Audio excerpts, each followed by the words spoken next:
अंजू नाश्त्याचे आटपले का सर्वांचे? अंजू नवऱ्या मुलाचा मेकअप झाला का? अंजू आज सकाळी दिलेल्या रुखवताचं सामान लावलं का?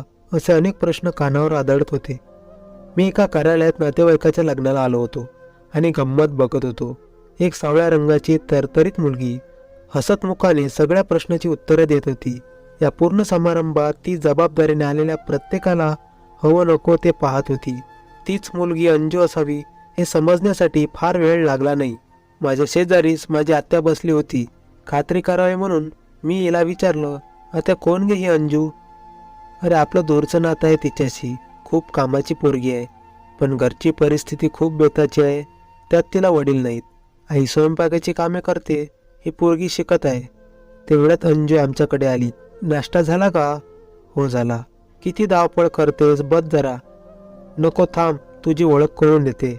आत्या माझ्याकडे वळत म्हणाली, हा माझा भाचा विद्याधर. सावळा रंग, थरथरत नाक, मोठे पाणीदार डोळे, चेहऱ्यावर मोहक हास्य माझ्या काळजात लक्क झाले. नेहमी मेकअप लावलेल्या मुलींपेक्षा हिचं साधं सोजवळ रूप किती छान होतं. लग्न झालं, जेवण झाली, दुपार कलत आली तरी अंजूचा विचार मनातून जाईना. अचानक आमचे काका मला शोधत आले. विद्या, तुला मोटरसायकल येते का? मी मान डोलावली. अरे अंजूला घरी सोडायचं आहे. मी ताडकन उभा राहिलो. अंजू मला रस्ता सांगत होती. मी गाडी चालवत नसून विमान चालवत असल्याचे मला वाटत होते. अंजूच्या घरी पोहोचलो. साधं घर पण व्यवस्थित टापटीप ठेवलेलं. तिची आई नव्हती. अंजूने चहाचा आग्रह केला. खरं तर श्रीखंडाच्या जेवणावर काहीच नको होतं, पण केवळ अंजूशी अजून बोलता येईल म्हणून हो म्हणालो. अंजू नंतर मोकळेपणाने बोलली. ती MA ला ॲडमिशन घेणार होती. माझ्या एका मित्राने नुकतेच MA केलं होतं. माझी पुस्तके पडून होती. तू पुस्तके घेऊ नको, मी आणून देतो असं मी तिला सांगितलं. ती हो म्हणाली.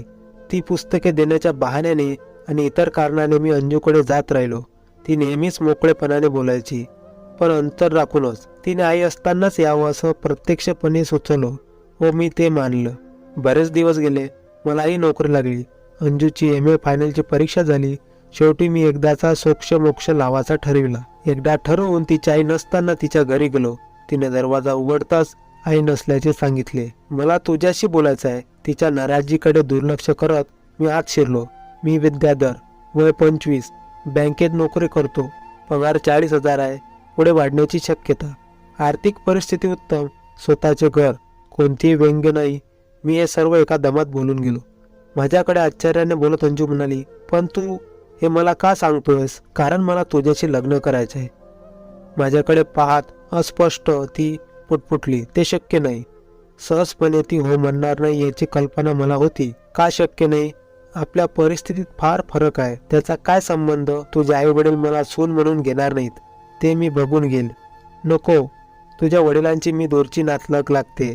ते म्हणतील चांगला मुलगा पाहून हिनेच जाळे टाकली असेल. त्यांनी नाही सांगितलं तर आपण वेगळे राहू. नको, एकुलत्या एक मुलाला आई वडिलांपासून तोडण्याच्या पापात मला पडायचे नाही. अंजू, संसार मला करायचा आहे, त्यांना नाही. तुझ्या मनात कोणी दुसरा आहे का? ती म्हणाली, तसं तुला वाटतं का? अंजू प्लीज, पाहिजे तर मी नंतर येतो. आई असताना येतो. नाही, त्याची गरज नाही. प्रत्येकाने परिस्थिती बघून आपले पाय पसरावे. अंजू, माझीच चूक झाली. मी तुझ्यासोबत भावी आयुष्याची स्वप्न रंगवली. येतो मी. अत्यंत निराशाजनकपणे मी उठलो. दुःखात मी पायरीवर थोडे लडबडलो. सांभाळ विद्या. अंजू आली आणि मला सावरले. मी तिच्याकडे पाहिले. तिच्या डोळ्यात पाहत म्हणालो, कशाला स्वतःला फसवते अंजू? तिने माझा हात सोडला आणि घरात निघून गेली. या गोष्टीला आज 7 वर्षे झाली. मी इथे त्याच कार्यालयात बसलो आहे.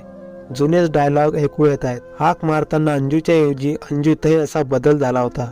अंजू ही प्रत्येकाला नाश्ता कसा झाला हे आवर्जून विचारत होती. त्याच वेळेस स्वयंपाकघरात जाऊन आचार्यांना सूचना देत होती. अंजू जाड झाली होती. मला मात्र ती टाळत होती. तेवढ्यात माझी पत्नी जवळ आली आणि तिनेच अंजूला हाक मारली. अंजूताई, एक क्षण माझे प्राण कंठात आले, पण आम्ही तर विपरीत काहीच केले नव्हते. अंजू लगेच आली. बोला ताई, हे कॅटरिंग तुमच्याकडे आहे का? हो ताई. कसं आहे? छान आहे. तुमचे कार्ड मिळेल का? पुढच्या महिन्यात माझ्या दिराचे लग्न आहे. तुम्हालाच कॉन्ट्रॅक्ट देऊन टाकू. चालेल ताई, अगदी मन लावून तुमचे काम करू. माझ्याकडे म्हणत अंजू म्हणाली. तेवढ्यात कोणीतरी हाक मारली. पत्नी उठून गेली. अंजूही उठून पाहत होती. तेवढ्यात मीच म्हणालो, थांब अंजू, कशी आहेस? अंजू म्हणाली, दिसते तशीच. तू कसा आहेस? दिसतो तसाच. मी म्हणालो, अंजू, तुझ्या निर्णयाचा कधी तुला पश्चाताप नाही झाला?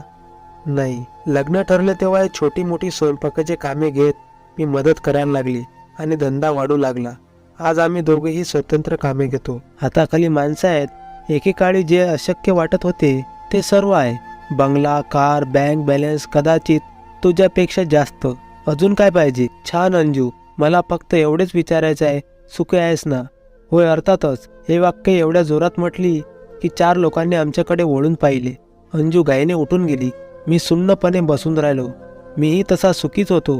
प्रेमळ बायको, पैसा, नोकरी, तरीही काहीतरी हरवले होते. कुठेतरी चुकल्यासारखे वाटत होते.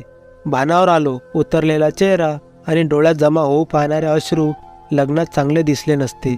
मी चेहरा धुवायला कोपऱ्यात गेलो. तिथे पाहताच चमकलो, कारण भिंतीजवळच्या कोपऱ्यात अंजू साडीने डोळ्यातील अश्रू पुसत होती. कथा कशी वाटली मित्रांनो?